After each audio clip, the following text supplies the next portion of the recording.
prosecutors, Presidente Marvin N., myself, and then Angeles for the people. Your Honor, defense Mervin Ventura and Darwin Lalamunan for the defense of the accused. The accused are present. Yes, Your Honor. And Philip Rosales, Andre Sabado, and Jan Taubimban are present and assisted by the House Secretary.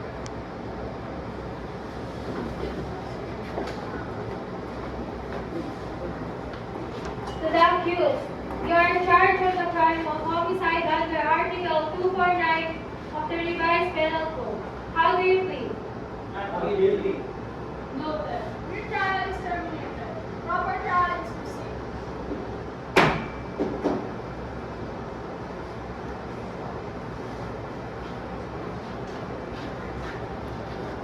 Prosecutor, call your first witness. Thank you, Your Honor. The prosecution calls for the presence of Miss Aquino to the stand.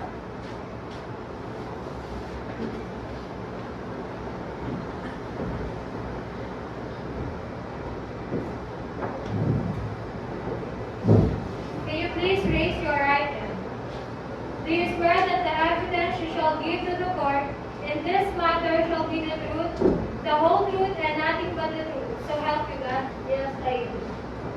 Miss Aquino, can you please introduce yourself? I'm Crystal May Aquino, 22 years old. I live in Cayetano. And Miss Aquino, can I ask you a question? Where were you on the night on January 15, 2025? I was at home next door. I really shooting, so I look outside. And what did you see afterwards? I saw the three men surrounding the victim at David Alcaida. The Philip Rosales hitting with a pipe. Andre Sabalo kicked him, and then Timban stabbed him. That's all, Your Honor. Miss Aquino, it was night time. How far were you at the scene? About 10 meters. Did you have a clear lighting? There was a street lamp. That's all, Your Honor. Will you this witness? Please stop proceed. Prosecutor, your next witness. Thank you, Your Honor. The prosecution calls for the presence of Mr. Jonathan Balazar to the stand.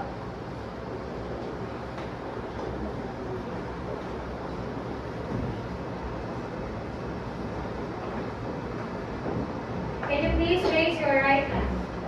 Do you swear that the evidence you shall give to the court in this matter shall be the truth, the whole truth, and nothing but the truth? So help you God. Yes, I do. Mr. Balthazar, can you please introduce yourself? My name is Jonathan Junior Baltzar, 25 years old, living in Tarisan. So, Mr. Balthazar, where were you on January 15, 2025 on that night? I was walking home. I saw the three men arguing with Mark J.D. Agueda near a parked tricycle. So, what happened afterwards? One man blocked Mark's path, and another man hit him on the pipe. Mark fell, and another man stabbed him. Is that all? Yes, that's all I saw. That's all, Your Honor. Mr. Balthazar, it was night time, right? Yes. How could you see the faces so clearly? Only partly. The light was dim. That's all, Your Honor. Thank you, Mr. Balthazar. Please stop proceed.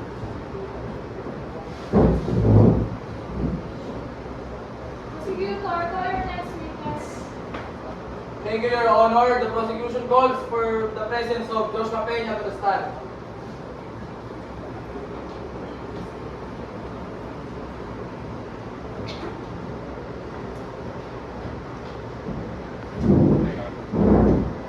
Please raise your right hand. Do you swear that the evidence you shall give to the court in this matter shall be the truth, the whole truth, and nothing but the truth? So help you God.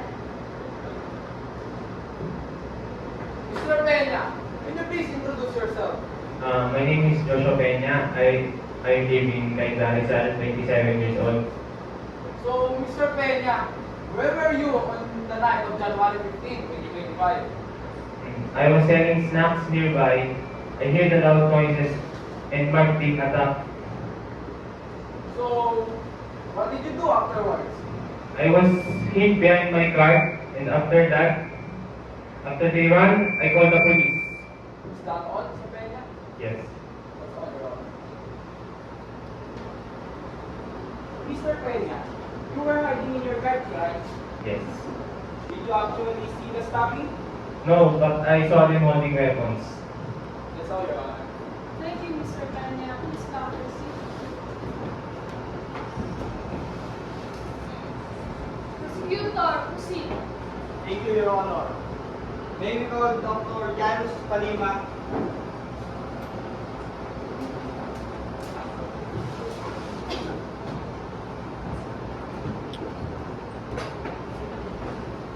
Can you please raise your right hand?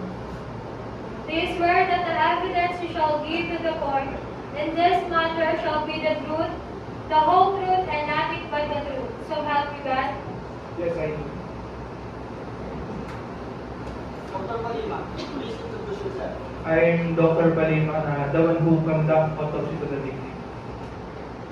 Dr. Palima, what did you find during the autopsy? The cause of death was a stab wound on the chest, but they were also contusions and blunt force trauma to the head and abdomen. Would those injuries suggest a multiple attackers? Yes, consistent with the account of multiple assailants. That's all, Your Honor. Dr. Palima, which may cause immediately death. The stab wound on his chest. So, it's possible one fatal wound. Yes, that's correct. That's all, Your Honor. Thank you, Dr. Palima. Please stop your seat.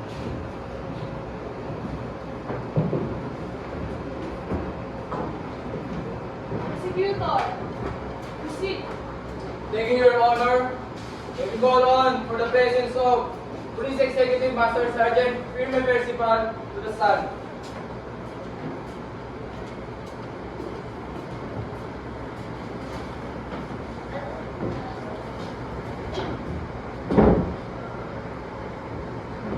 Can you please raise your right hand? Do you swear that the evidence you shall give to the court in this matter shall be the truth, the whole truth, and nothing but the truth? So help you God. Mr. Police Officer, can you please introduce yourself? I am Police Executive Master Sergeant Virginie Percival. So, Mr. Police Officer, how did you apprehend the accused? Based on eyewitness report, we found them hiding in John Nakatimban house nearby with a knife from Andre Sabado backpack. Is that all, Mr. Police Officer? Yes, that's all. That's all, Your Honor. Mr. Police Officer, Have you served the warrant properly? Yes.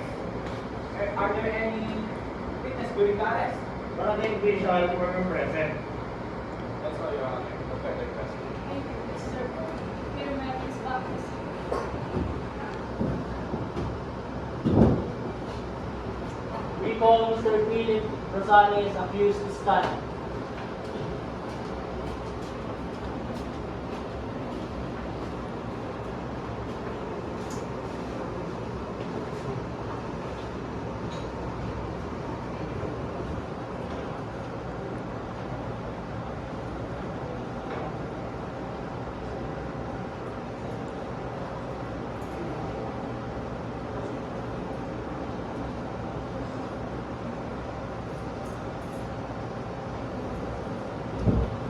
Can you please raise your right hand? Do you swear that the evidence you shall give to the court in this matter shall be the truth, the whole truth, and nothing but the truth? So help you God. Yes, thank you. Mr. Philip Rosales, where were you that night? I was at work. I only heard incident at late night. That's all, Your Honor. Mr. Rosales, can anyone verify this? My supervisor.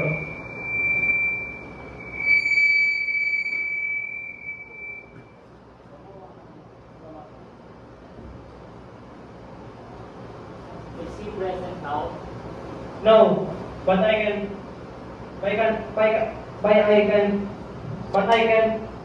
submit an affidavit. That's all, Your Honor. Thank you, Mr. Rosales. You may step up.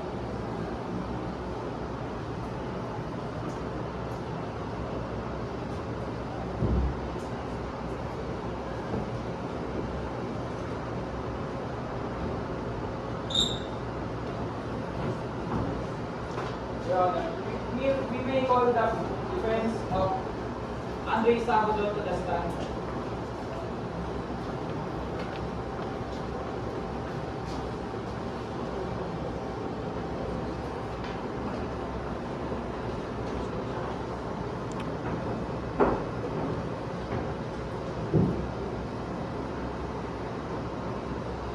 Can you please raise?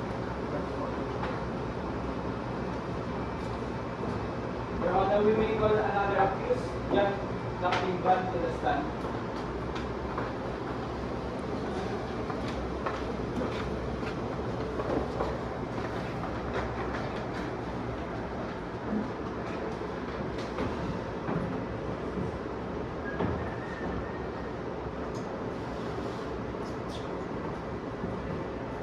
Can you please raise your right hand?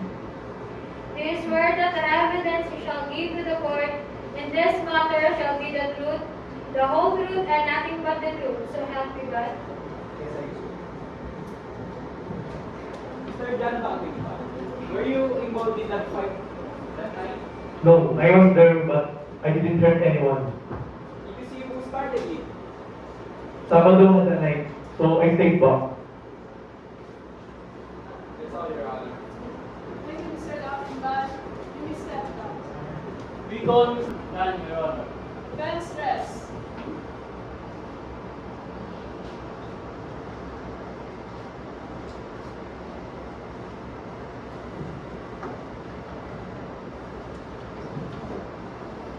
Are both parties ready to present for a closing argument? Yes, Your Honor. Yes, Your Honor. The court is now called for closing argument. The prosecutor and defense may proceed. All inflicted by the fatal blow.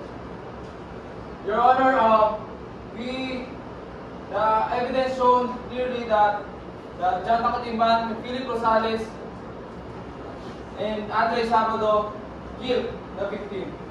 All are equally liable. There is no such conspiracy to the accused. The prosecution has not proven reasonable doubt to the accused and each liability.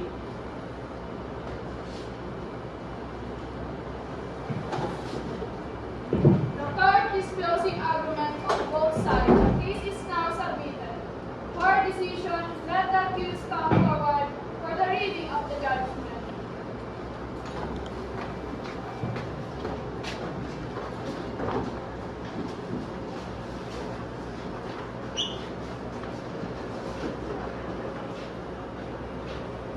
After reviewing the evidence, the court finds that the prosecution has established the elements of homicide and conspiracy beyond reasonable doubt. The court hereby finds all accused Philip Rosales, Andre Sabado, and John Lakimban guilty of homicide. Court is adjourned. All rise.